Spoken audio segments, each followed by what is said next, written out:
Weewaawo, ntendeza Kristo neebaza Katonda olw'ekirabo eky'obulamu ky'awadde ggwe wamu nange okubeera nga n'olunaku olwaleero tusobola okuba nga twatula nti Yesu ye Mukama.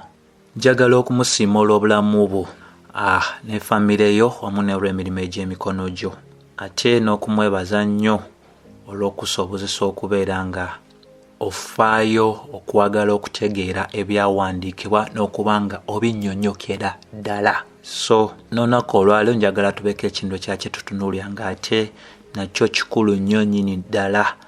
Amannya Mazima Kenneth, ng'era ensonga gye njagala tubeere nga tutunuulira y'ensonga gye tuyita Katonda yani era n'ekikula kye. Mu Luzungu tugamba who God is and his attributes. So era tusobola okugamba Katonda yani n'ebyo ebinnyonnyola ekikula kye. Katonda yani n'ebyo ebinnyonnyola ekikula kye. Mu ntandikwa njagala ntandike nga ngamba nti kiina okuba nga kitegeerebwa bulungi nti essomo lino erya Katonda yani ssomo ggazi nnyo nnyini ddala, era nga bwe tujja okuba nga tulabira ddala mu byawandiikibwa okutegeera ensonga yange. So essomo lino terigenda kubeera nga likwata ku nsonga zonna ezinnyonnyola ekikula kya Katonda mu bujjuvu ddala, wabula tugenda gezaako okulaba nga tubaako bye tukwatako okukakasiza ddala nti ffe ffenna tubaako n'okumanya okw'ebyo ebinnyonnyola ekikula kye. Lwaki? Ensonga eno nkulu nnyo yakwogerwako olw'okubeera nti waliwo okutabulwa okw'enjawulo okugenze maaso n'okusomesebwa ku nsonga eno, era n'abantu obutategeerera ddala Katonda yani n'ebyo ebinnyonnyola ekikula kye, ebikola ekikula kye. Bayibuli etulaga nti Katonda yannyonnyolera ddala engeri gy'alina okuba ng'asinzibwamu, era ye mwene ayogera mu Yokaana 4:24 nti waakusinzibwa mu mwoyo ne mu mazima. Ensonga lwaki tulina okuba nga tutegeera amazima ago agakwata ku Katonda yani n'ebyo ebinnyonnyola ekikula kye. Amazima agalo gali nti tewaliiwo ngeri gy'osobola kugulumizaamu Katonda watali nsomesa nnungi ku Katonda. Era ekyo kiba kitegeeza nti ensomesa yaffe esalawo oba Katonda tunaamuwa ekitiibwa ekimugwanira oba nedda. Bwe tubeera n'ensomesa entuufu ku Katonda yani, kitegeeza tujja kumaliriza n'okusinza okutuufu. Naye singa tubeera n'ensomesa enkyamu ku Katonda yani, tujja kumaliriza nga enkola zaffe, okusinza kwaffe, ebikolwa byaffe biri mu bukyamu nga tebimugulumiza. Katonda waffe kasita omuntu abeera nga talina kumanya kumala ku ye yani, nga obubondo obw'enjawulo bwe twogeddeko mu masomo ag'enjawulo. Waliwo akabondo ak'ebigambo eby'okukkiriza. Kabondo ako kagamba yatula bulungi, bw'oyogera obulungi osobola okulabisa kyonna ky'oyagala. Nobeera n'akabondo ke tuyita NAR mu Luzungu tukiyita New Apostolic Reformation Movement. Akabondo ako ko kagamba omulimo gwako omukulu gwali gwakuzza oba okukomyawo yafeesi ey'abatume ne bannabbi, era nga bagamba nti yafeesi ezo baazikomyawo mu mwaka ogw'2021. Waliwo n'akabondo akalala nga ke k'enjiri ey'obugagga. Abantu abo oba abantu abalina ensomesa y'emu n'abantu y'obubondo buno obwenjogeddeko balina enkola enkyamu era balina ensomesa enkyamu, kubanga bye boogera ku Katonda si bye Bayibuli bye mwogerako. Ensonga lwaki kikulu nnyo ffe okubeera nga tukwata ensonga eno n'obwegendereza, kubanga ensonga eno ekwata ku muntu asingira ddala obukulu, era ng'oyo ye Katonda waffe. Era ssaawa zino wenjogerera, amakanisa agasinga gatandika omuliro omulala Katonda gwatakkiriza oba gatandika omuliro ogw'enjawulo ku nsonga eya Katonda yani. Ensonga lwaki tuwulira ensomesa ez'abantu abeeyita bukatonda, kubanga embwa ezaala mbwa, kapa ezaala kapa, obwakatonda bwe bwegasse buzaala bakatonda. Bisomesebwa ne mu Uganda yattu olunaku olwaleero. Obutuuti bungi obw'abavubuka bulimu ensomesa zino enkyamu, n'abakadde abamu era n'obasomesa ebintu bino bikyamu. Waliwo n'ensomesa egaana obulwadde. Titoli mulwadde, ekyo kituufu butuufu. Tugiyita Christian Science, yatandikibwa omukyala gwe tuyita Mary Baker Eddy, nti omuntu aba n'obubonero obw'obulwadde, ensomesa eno ewakanya omuntu nti obubonero obwo si butuufu. Deni ogateeko n'ensomesa ey'okwatula obulungi. Ensomesa ezo zifuuse mmere ya bulijjo mu makanisa agasinga. Era olunaku olwo tulaba abantu nga bannyonnyola ebintu mu ngeri eyawukana ne Bayibuli gy'ebisomesaamu.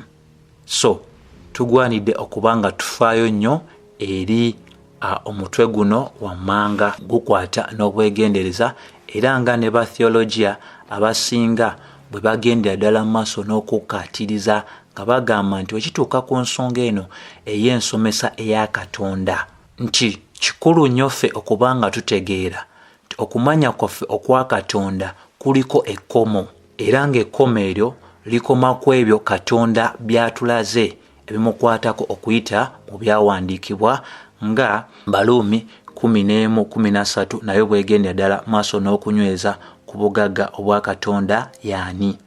Bayibuli eraga obuzibu obw'obugagga obw'amagezi n'obw'okumanya obwa Katonda tomanyi bwe buli, emisango gye nga tegikeberekeka, n'amakubo ge nga tegenkanyizika. Ebyawandiikibwa ebyo nga kwotadde ne Yobu 42:3 enyweza n'egamba ani ono akisa okuteesa awatali kumanya. Kyenavudde njatula ebyo bye saategedde, ebigambo eby'ekitalo, ebyannemye, bye simanyi. So ebyawandiikibwa bino byonna bisongera ddala ku bugagga obw'amazima agakwata ku Katonda yani. Ekitegeereza ddala Katonda ffe tayinaako kkomo, asukkuluma mu busuffu bwonna n'obw'ekitiibwa, era abaana b'abantu okumanya kwabwe okwa Katonda kuliko kye tuyita ekkomo, kubanga balina entandikwa. Tetusobola kutegeerera ddala Katonda mu ekyo tutegeeza nti muzibu wa kumalayo, tasobola kutegeerekeka mu buziba eri abo abaana ab'abantu. Isaya 40:8 enyweza nayo ku nsonga eyo eraga nti tonnamanya, tonnawulira Katonda ataligwawo, Mukama omutonzi ow'enkomerero ez'ensi, tazirika so takoowa, amagezi ge teganoonyezeka. Ebyawandiikibwa binywereza ddala obukulu obwa Katonda waffe nga kwotadde Zabbuli 145:3 ne Zabbuli 147:5. Kirina okuba nga kitegeerwa bulungi mikwano nti tusobola okubaako bye tumanya ku kwagala kwa Katonda, amaanyi ge, amagezi ge, obusaasizi bwe, naye ate tetusobola kumanya okwagala kwe, amaanyi ge, amagezi ge, obusaasizi bwe, obwenkanya bwe mu bugazi oba mu ngeri eyannamaddala ennyo. Kyetusobola okumanyaako kitono naye si kya bugazi nnyo, kubanga Bayibuli egenze maaso netulaga mu Isaya 4:28 nti amagezi ge teganoonyezeka. So byonna bye tumumanyiiko tubimanyiiko mu bitundu, tubimanyiiko mu mbeera mu ddaala ery'ekigero. Ekisinga okuba nga kyewuunyisa nti ne bwe tuliba tuvudde mu bulamu buno nga tusumuluddwa okuva mu kubeerawo okw'ekibi okw'ensi eno, tetulisobola kutuukira ddala ku ddaala ery'okubaako kyonna kye tumumanyaako, kubanga mikwano Katonda waffe tategeerekeka.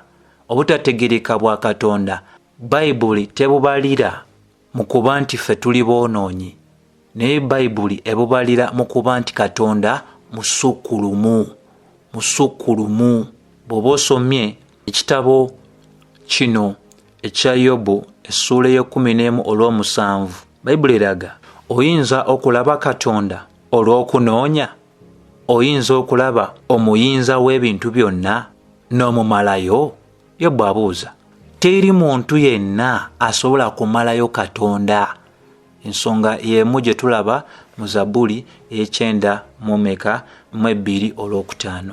Kyewuunyisa nnyo era nti emirembe n'emirembe gye tulimala ne mu ggulu tujja kweyongeranga nga tukulanga mu kumutegeera. Bwe tunaava mu biri guno tetugenda gano ate tutuuse ne tumutegeera.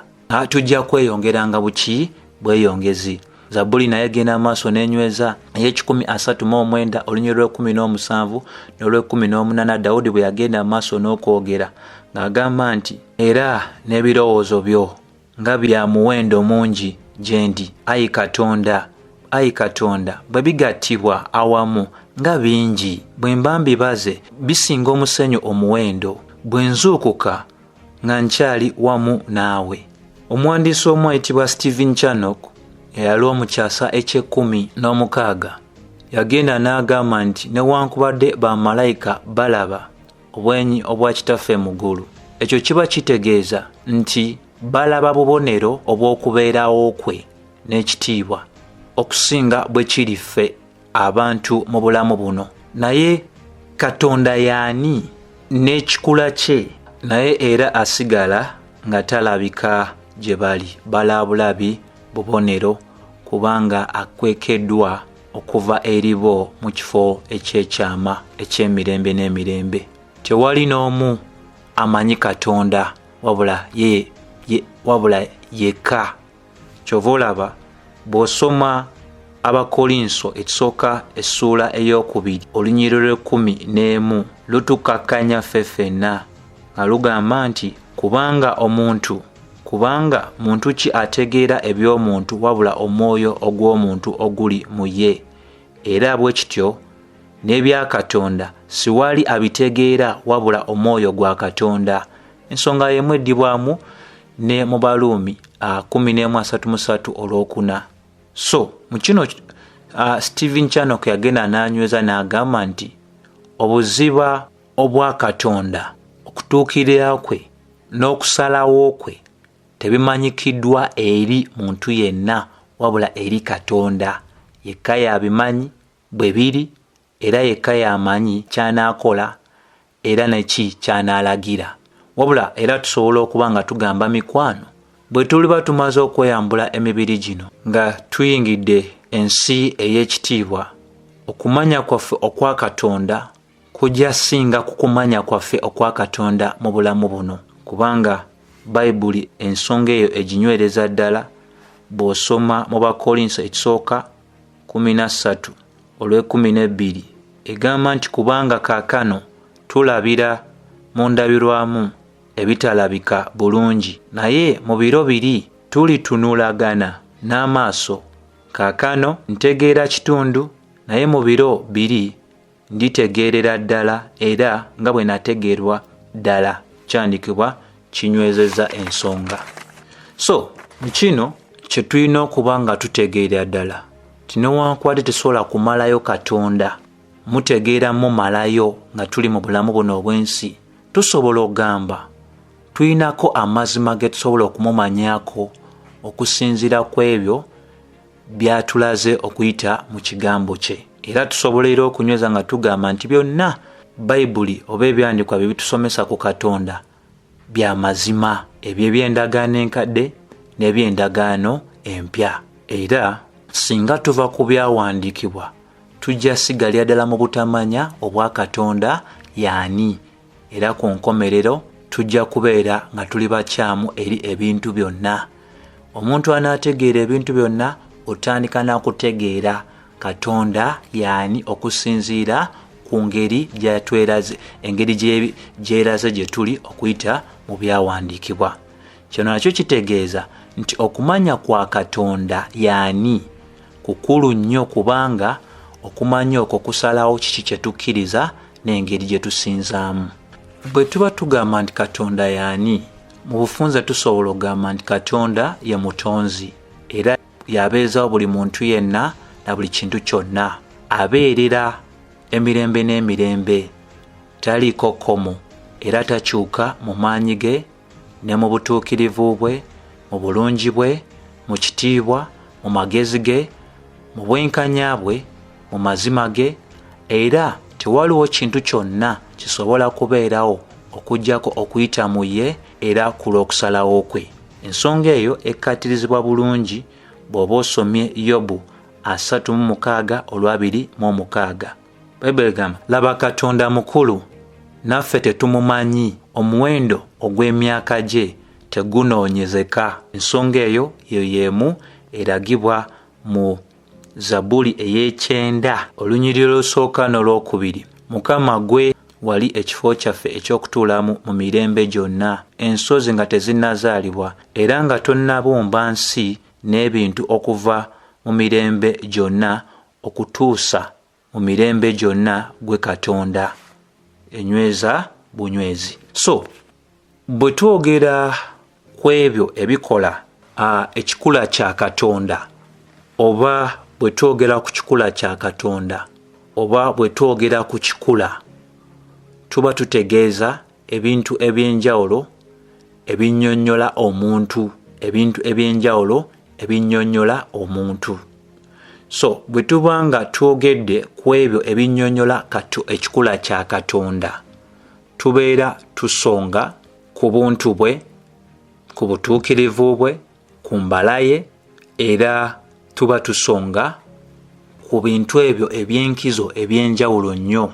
Era njagala ogamba nti tulina ebintu eby'enjawulo ebituyambako okuba nga tutegeera ekikula kya Katonda, omuli obukulu bwa Katonda, omuli obusatu bwa Katonda, omuli amazima ga Katonda, omuli obusungu bwa Katonda, okwagala kwa Katonda, obusaasizi bwa Katonda, ekisa kya Katonda, obulungi bwe, amagezi ge, okubeerawo kwe wonna, okumanya kwe, obuggya bwa Katonda, emirembe n'emirembe, obutukuvu bwa Katonda, obutuukirivu bwa Katonda.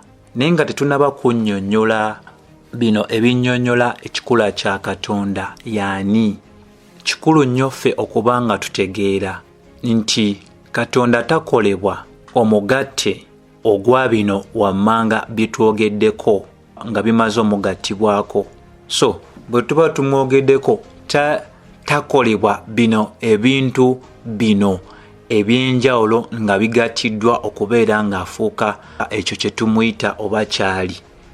Amazima gali nti obwa Katonda bwonna buzingiramu ebintu nga obukulu bwe, okwagala kwe, obusungu, obusaasizi, ekisa, obulungi, amagezi, okumanya n'ebirala.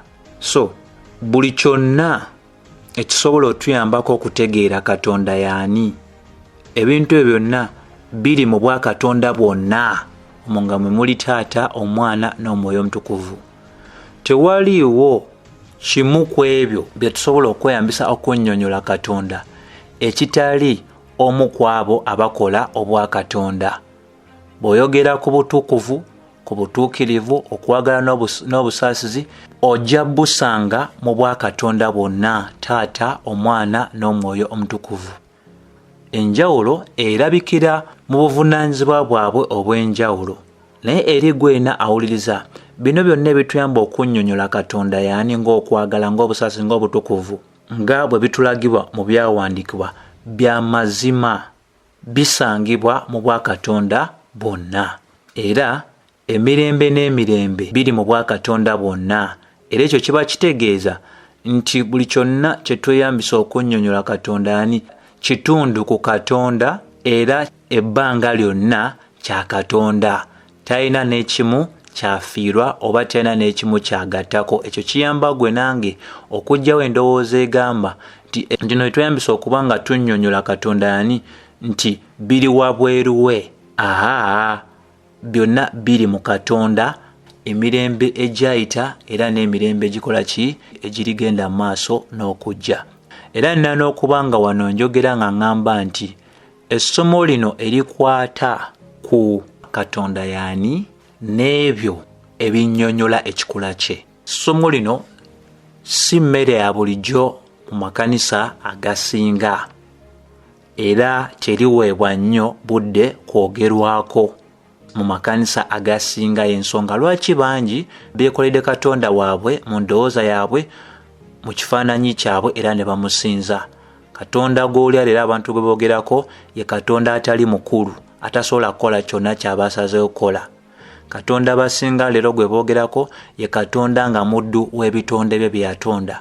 Katonda bangi gwe bayogerako nakola ye Katonda asobola okulagirwa ebitonde bye okubeera nga abikolera kyonna kye byagala. Katonda leero ayogerwako abasinga ye Katonda w'okwagala kwokka, atali Katonda w'obusungu. Naye nkukakasa mukwano, twe tunaamalira essomo lino ojja kubeera nga osobolera ddala okubeera nga ofuna okutegeera oba okumanya kwa Katonda okutaliimu kutabulwatabulwa, kubanga bino ebinnyonnyola ekikula kya Katonda bituyambako okutegeera Katonda yani nga bwe yeeraze mu byawandiikibwa. Era kikulu nnyo okubanga tunyweza kino mu ntandikwa nti buli kimu ku bino ebinnyonnyola Katonda yani bigwa mu mitendera gya mirundi ebiri.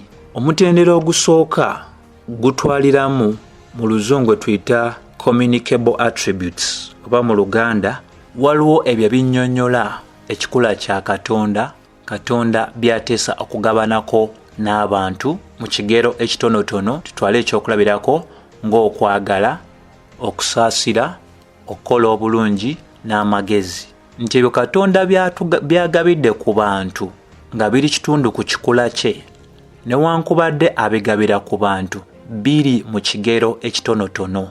Tetusobola okwagala naye tetusobola kwagalira ddala nga Katonda bw'ayagala mu butuukirivu oba mu kigera kiri ekya Katonda kyonna. Tusobola okukola obulungi naye tetusobola kukola bulungi mu kigera kiri ekya Katonda kyennyini, nti waliwo eddaala eriri awo. So tetusobola kwagala nga Katonda bw'ayagala, tetusobola kukola bulungi nga Katonda bw'akola obulungi. Tukola naye tetumwenkana, ensonga lwaki ye Katonda. Eddaala eryokubiri lye tuyita ebinnyonnyola ekikula kya Katonda byatagabana na muntu yenna.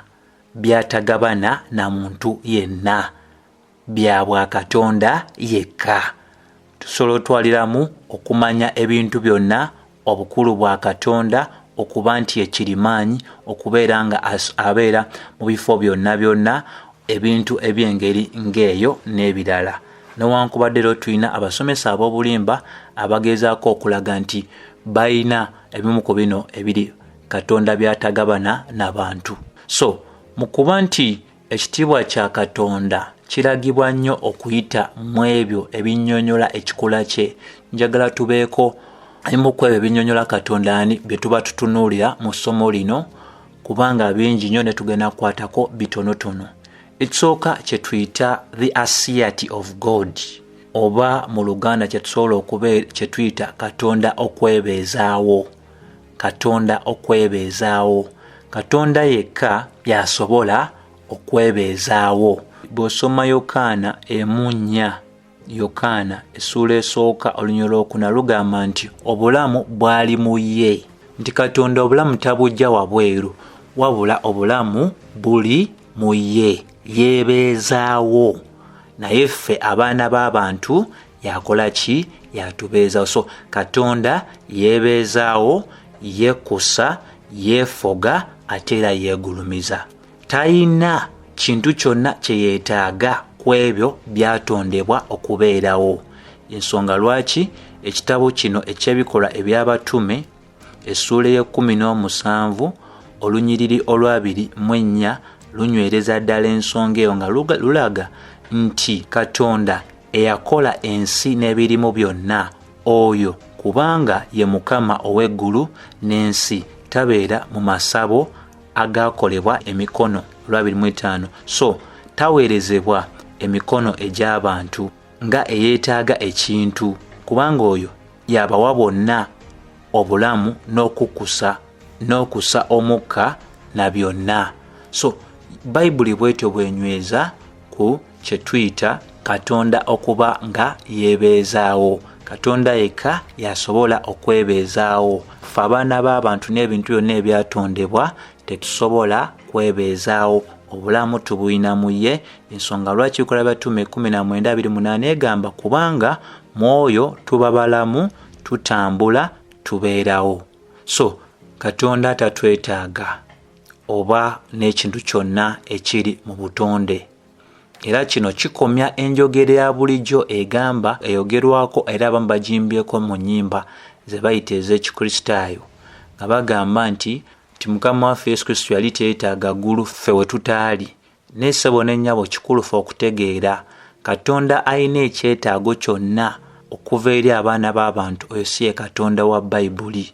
Bw'otegeera Katonda nti yeebeezaawo, endowooza eno ey'okulowooza nti Katonda yatonda abantu kubanga yalinamu engeri y'okubeera nti yali mu mbeera eya namunigina, kinaabeera nga yeetaaga enkolagana n'abantu. Nkakasiza ddala nti endowooza eba ejja kufa kubanga Katonda waffe yeefuga, teetaaga ebyo byatondebwa. N'ate ekisinga okwewunyisa nti yatutonda era tusobola okumugulumiza era tusobola okuleeta essanyu gy'ali. Nkya kisobola otunya ekinnyonnyola Katonda kye tuyita emirembe n'emirembe, nti oba mu Luzungu kye tuyita the eternity of God, nti Katonda yaliwo okuviira ddala mu mirembe n'emirembe egy'ebiro ebyayita era agenda kubeerawo mu mirembe n'emirembe egirijja mu maaso, nga Zabbuli ey'ekyenda olunyolo lw'okubiri olulagira ddala. Omu ku batheologia ayitibwa Wayne Grudem yagenda maaso n'agamba nti Katonda taliiko kkomo newankubadde okusikira kw'embeera yonna mu kubeerawo kwe, era alaba ebibeerawo mu budde era akola ne mu budde. Ebyo bikulu nnyo byakutegeera. N'ekirala kwe kutegeera nti bwe tuba tukitadde mu ngeri esinga obwangu y'engeri ey'okugamba nti tewali kikulembera Katonda. Bw'osoma Isaya 43 enywereza ddala ensonga eyo nti omwana w'omuntu ye aliko enkomerero, wabula omwana w'omuntu ajja kubeerawo mu mirembe n'emirembe egirijja mu maaso, mu ggulu oba mu Geyeena. Ekyokusatu ekinnyonnyola Katonda yani kye tuyita obw'omwoyo bwa Katonda. Ofunze kye tutegeeza nti Katonda talina mubiri, wabula Katonda mwoyo. Yokaana 4:2.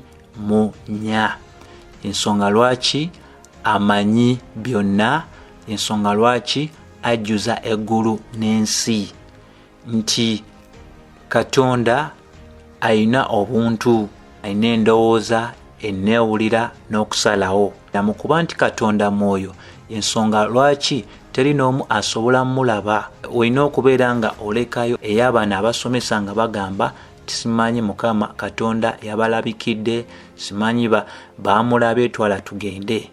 Bayibuli enywereza ddala ensonga eno ng'egigusiza ddala bulungi bw'oba nga weeyambisiza Timoseewo ekisooka essuula esooka olunyiriri olw'17 lugenda maaso ne lunyweza nti era Katonda ow'emirembe n'emirembe atagwawo, atalabika. Katonda talabika era talina n'omu gw'alabikira. Nti mu kuba nti Katonda talabika y'ensonga lwaki teri n'omu ku ffe asobola mulaba. Olunaku lwe yeeraga lwokka oba engeri yokka gye yeeragamu yali mu kuba nti bwe yayambala omubiri.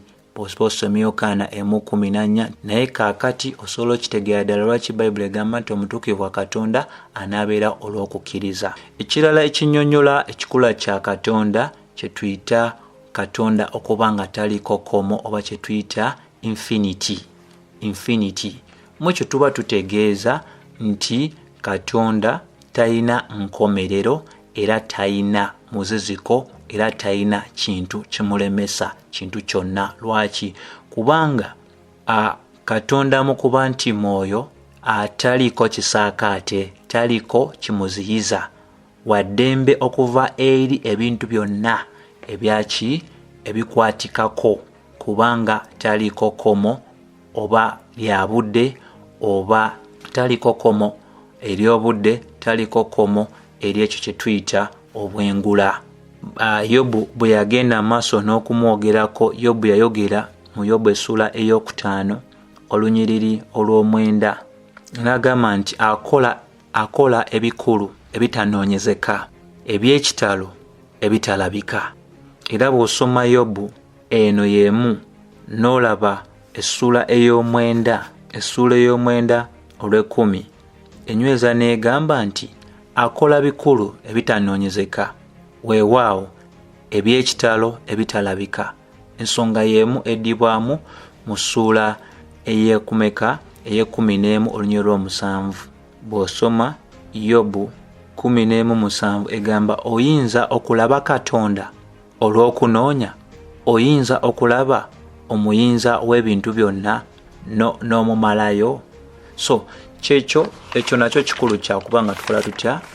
Then waliwo ensonga omu ku basajja abaali abakenkufu nnyo mu by'okubala oba kye tuyita mathematics, waliwo ennamba mu kubala ze tugamba nti ziri mu butagwawo, ziri mu butaliko kkomo. Omusajja oyo eyayitira mwezi ennamba yagenda amaaso n'okunenyezebwa olw'okubeera nti yali ayisiza amaaso mu butakoma bwa Katonda. Naye omusajja oyo bwe yali ayanukula yagamba nti obutakoma bwa Katonda bwe butakoma obusingira ddala, obusukkuluma obutakoma bwonna. Ekyo kisobola otunuulya nga nakyo kituyambako okubeera nga tutegeera ekikula kya Katonda kye tuyita obugazi bwa Katonda. Bayibuli etugamba nti tewaliwo kifo kyasobola kujjulamu Bassekabaka 8:27. Ensonga endala ennyonnyola obukulu bwa ekikula kya Katonda kye tuyita obukulu bwa Katonda. Ekyo tukiraze mu masomo ag'enjawulo nti Katonda afuga ebintu byonna mu ggulu ne ku nsi, era tewali kisobola kubeera watali ye ng'aganyiza, era tewali omuntu yenna oba ekintu kyonna ekisobola osazaamu okwagala kwe. Isaaya 46:10 lunywereza ddala. Omu ku bawandiisi ayitibwa A.W. Pink yanyweza n'agamba nti Katonda akola nga bw'ayagala, era yekka yakola nga bw'ayagala, era ekiseera kyonna akola nga bw'ayagala. Kyakisobola otunulya nga nakyo kinyweza, kisobola otuyambako okutegeera ekikula kya Katonda bwe butukuvu bwa Katonda, nti obutukuvu butandika na Katonda era buva mu Katonda, era obutukuvu bwa Katonda bwe mufuula okubeera ow'ekitiibwa. Bw'osoma Zabuli 12:6 enywereza ddala ensonga eyo, era Katonda waffe mukulu ayimusiddwa waggulu w'ebintu byonna, engeri ze za mpisa n'obutukuvu. Era bw'osoma ne Kabakuuku 1:13, Peetero etsoka 1:15-16 zisongera ddala ku butukuvu bwa Katonda. Ate ekisinga okuba nga kisukku nga kinyuma kwe kutegeera nti obutukuvu bwa Katonda buli wala nnyo okusinga obutukuvu obw'abaana b'abantu newankubadde bamalayika.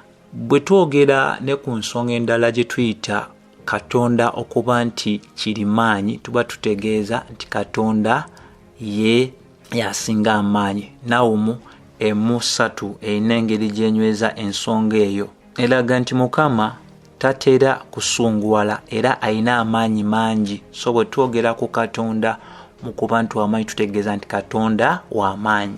Era waliwo n'ensonga endala esobola otuyamba okutegeera ekikula kya Katonda, kwe kumanya kwa Katonda. Kitegeeza nti Katonda amanyi ebintu byonna. Isaaya 4:28, Zabuli 10:45 naye enyweza.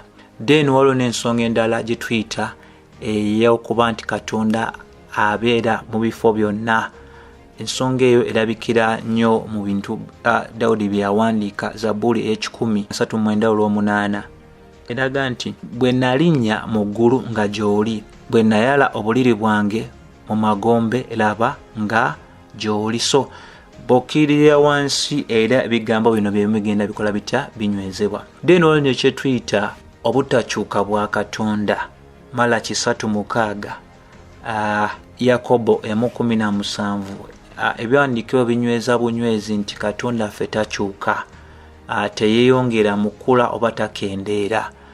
Omu ku batheologia ow'erinnya ayitibwa Herman Bavinck yagenda amaaso n'agamba nti newankubadde ebyawandiikibwa biraga Katonda akyuka mu ngeri ey'okukola, oba n'anyiiga nti ezo enkyukakyuka ziba nkyukakyuka mu mitima egy'abantu ba Katonda nga kubala 14 naye ebyawandiikibwa biweera ddala obujulizi nti engeri ezo ez'enkolagana ez'enjawulo ez'abantu ne Katonda Bayibuli etulaga nti ye Katonda affe takyuka emirembe n'emirembe. Then waliwo n'ensonga gye tuyita eya Katonda okubeera nga ayina okumanya okwenkizo. Okumanya okwenkizo kwe tuyita forward knowledge kusonga ku nsonga ey'okuba nti tewaliwo kintu kyonna Katonda kyayigira ku bitonde bye alyoke agende maaso n'okubaako kyakola. Amanyi buli kyama kyonna ekiri mu mutima gw'omuntu. Era bw'osoma Zabbuli eno ey'Ekikumi 39 eraga nti kubanga simuli kigambo mu lulimi lwange, laba ayi Mukama gwe kyotamanyira ddala. So omuntu nga sinaba nakwogera kiddako amanyidde ddala. Era bw'osoma Bebulaniya 4:13 eraga nti maaso ga Katonda ebintu byonna biri bukunya, okumanya kwe kwambagirawo era tekuliimu nsobi. Ekirala kye tuyita obusatu bwa Katonda nabwo butuyambako okutegeera ekikula kya Katonda nti Katonda waffe ali mu busatu. Katonda omu ali mu busatu. Obusatu buno obukola Katonda mwe muli Taata, Omwana n'Omwoyo Omutukuvu. Naye ekisinga okwensa nti Taata si ye Mwana ate Taata si Mwoyo Omutukuvu. Omwana si ye Taata ate Omwana si ye Mwoyo Omutukuvu. Omwoyo Omutukuvu si ye Taata ate Omwoyo Omutukuvu si ye Mwana. Leero waliwo ababibuzaabuza naye ekyo kirungi kyakubanga tukola. Matayo 28:19 eraga nti Mukama waffe yali yayogera ebigambo eri abayigirizwa nga bagamba ku byogenda okukola abayigirizwa mu nsi yonna. Yagamba nga bamaze obbasomesa ebintu byonna babatizibwe mu linnya erya Kitaffe, Omwana n'Omwoyo Omutukuvu. Ensonga endala gye tuyita ey'amazima ga Katonda erabikira mu Yokaana 14:6 Kristo yogerako ng'agamba nze ekkubo n'amazima n'obulamu, ng'okwotadde ne Tito 1:2 eraga nti Katonda talimba, nti Katonda waffe byonna byayogera mazima. Bw'agamba nti Geyeena gyeri ago mazima, bw'agamba nti eggulu gyeri ago mazima, bw'ayogera nti ekibi weekiri ago mazima, bw'ayogera nti obulokozi we buli ago mazima. Katonda talimba. Ensonga endala esobola otuyambako okutegeera ekikula kya Katonda kye tuyita okwagala. Nti Yokaana 1:8 tugamba nti Katonda kwagala, era ebyawandiikibwa bitulagira ddala okwagala Kitaffe kw'alina eri Omwana era n'okwagala kwa Katonda eri ebintu byonna byatonda, nga bwe tulaba mu Matayo 5:45 nti aganya omusana okwaka kwabo abalungi n'ababi, n'enkuba otonya okutaka eri abo abalungi n'ababi. Era Bayibuli emu etulaga okulonda kwa Katonda, okulonda kwa Katonda eri abo abalonde be. Baluumi essula ey'okutaano/8. Era kikulu nnyo ffe okuba nga tutegeera. Ensonga endala eneesobola otuyambako ku kikula kya Katonda gye tuyita obusungu bwa Katonda. Obusungu bwa Katonda ssebo ne nnyabo, kikulu nnyo otegeera nti obusungu bwa Katonda bugenze maaso n'okubeera nga bangi babudibya, naye nga ate ensonga yeeno nti obusungu bwa Katonda bugwanidde okubeera ekitundu ku kikula kya Katonda, kubanga Katonda ayagala obutukuvu alina okuba nga ate akyawa obutali butukuvu era n'ebyo ebitali bya mazima. Naye olunaku olwaleero amakanisa agasinga gateeka obudde obusinga ku kye tuyita okwagala kwa Katonda ne gawaayo obudde obutono ku busungu bwa Katonda, era abasinga tebaagana kuwulira ku nsonga ya busungu bwa Katonda. So waliwo abantu nga ensomesa yaabwe ku Katonda eyina ebintu byeronda ne byeyawula, era bagamba nti Katonda w'endagaano enkadde si Katonda y'omu w'endagaano empya. N'emikwano kikulu ffe okuba nga tutegeera bulungi nti Katonda takyuka, y'omu mu biro biri ebyayita era y'omu mu biro ebirijja maaso, era y'omu ebbanga lyonna. Kyonna kyayogera ne kyakola kikkiriziganyiriza ddala n'ebyo byonna ebikola ekikula kye. Singa Katonda aba waakufiirwa ekimu ku ebyo ebinnyonnyola ekikula kye, aba takyali Katonda ate era kitasobola kubeera nga kikola kitya nga kibaawo. So mukwano tulina okuba nga tutegeera kino bulungi. Ebintu ebyo ebinnyonnyola Katonda biri wamu, tebisobola kwawukanyizibwa.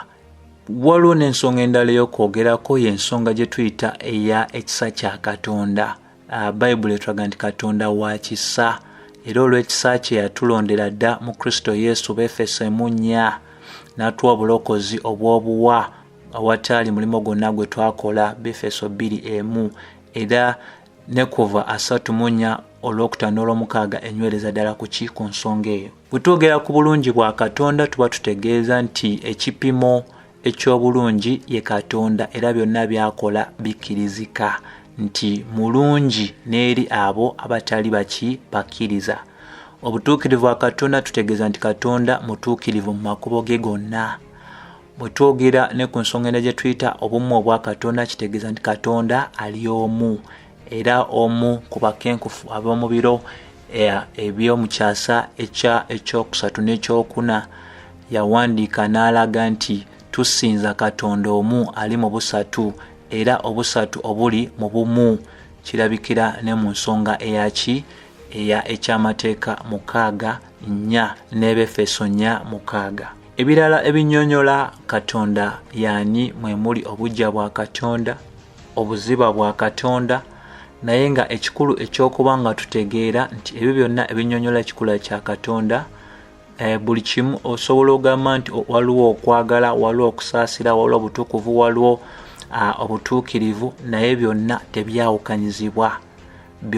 tebyawukanyizibwa, kubanga byonna bikolera mu bumu, era tewaliiwo kulwanagana eri okwagala n'obusungu bwa Katonda, byonna bisika bitwala mu kkubo lyerimu. So byebyo mikwano byenjagadde tubeere nga nabyo tunnyonnyoka ku nsonga eno.